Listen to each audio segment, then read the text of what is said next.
ama saberin ko ran hote in zawai in chibai kabu ka cheu hei khovelin hun har satak amaya to lai hian ko ran hote ne na thlamuan na thu cha thoi te a han soi ve ka du a kan pathian le khabuwa sol nei isaya bung samlia chuan thlamuan ro u kami te chu thlamuan ro u in pathian in ati ti thu kan mu ang khan ko ran ho te jinga thlamuan na tu cha toy te in kan sai ve don ani ole hei kan ria tangin khovela ripui lenga wangin ko ran ho te po in mu thei lo le in khom po in khom thei lovin chol kar thum don lai mai chu kanom ta der maya a khor thak du hle maya hanin mu khom le te po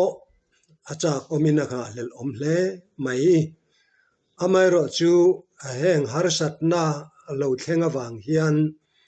ko ran ho te tu ma mang anga chi ai lo turin lalpa hi suam mingin kan ngen du chewani heng hi hun nu nu nga thil lo thleng turani ti lali suana lo sei lok to veka chu wangin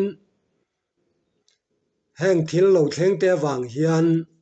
ke ni thutlung fa te chu mang ang lo ila kan ro puina ni nai ta ni ti ria in huaisen takin a heng a hun kan ton mek te hi ma chon turin in buat sai ila a tho me tu ma thaphanga om lovin pathian hena in lan ila trong trai ro chu theingil hau lo turin thla thlam hau lo turin kan in som du bokani ole engchen nge he hun hian alo don ti kan la soi thei hau lo maya kan lockdown hun chung te po hi han top ma sila ripui hian min kian san ve si lo chuan po sei te po alangai dona engchen nge langai ang ti po kan soi thei lova ti chuan hemi hun chunga hian ko ran ho jinga eile bara harsale mang ang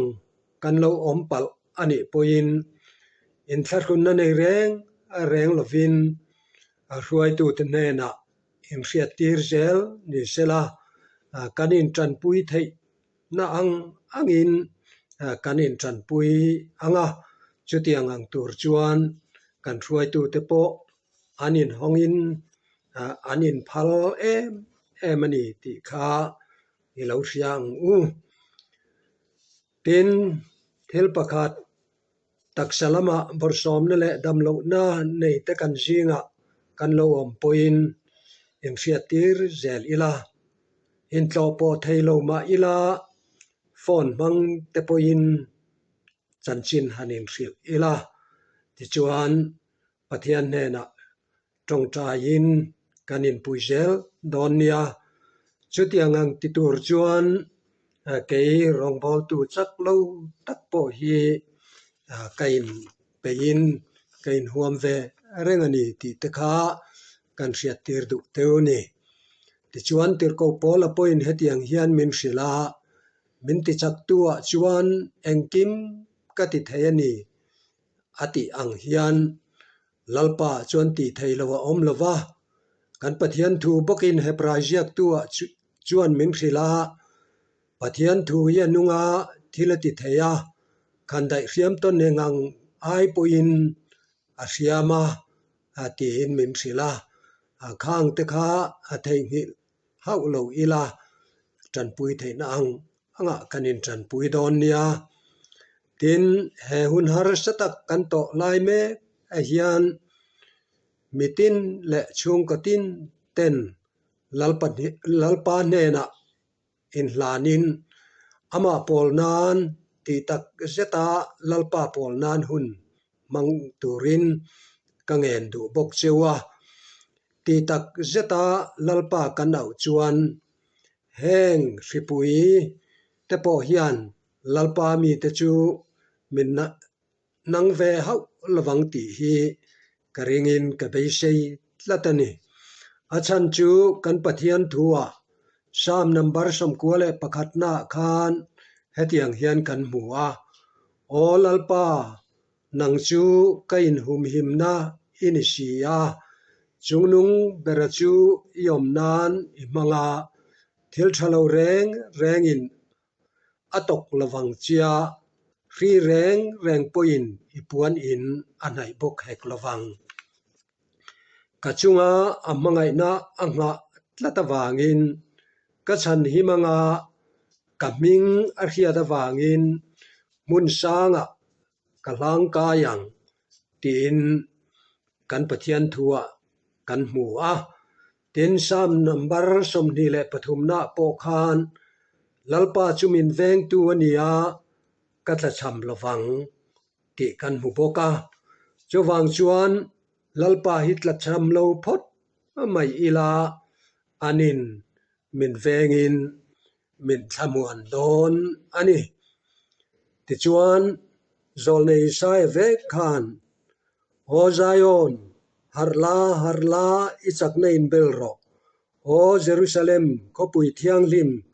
isel fen moi tak chu in belro tin kan hmu boka lalpa mi te chu kan sil fen moi ber le kan in thuam na moi ber chu kan lali shua hiania chowang chuan heng hun har sa kan to lai me a po hian kan sil fen moi ber lali shua hi thei ngil lo ila ama a hian in bel ila a thu a hian ama chu a om tlat awangin lalpa kan pathian thu a hian in ngat ila a tho me tiang hian fakla siam tu pon min sila o sual thim lungai thak tak hian chhum pui jing angin min tuam ma she khua lo var don ta van chan dam tu eng khi Zion tlang sang chunga chuangin tlan telom hla kan ria ang lim takin kanin kho manga la local huna lungai tu lom ru in tan ro pui na ni chu hnai ta e lomin Zion u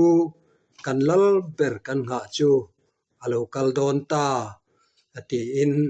min silani chu wangin tuma thlaphang om lovin ko ran hote lalpan min vengin min thamuan theu ro se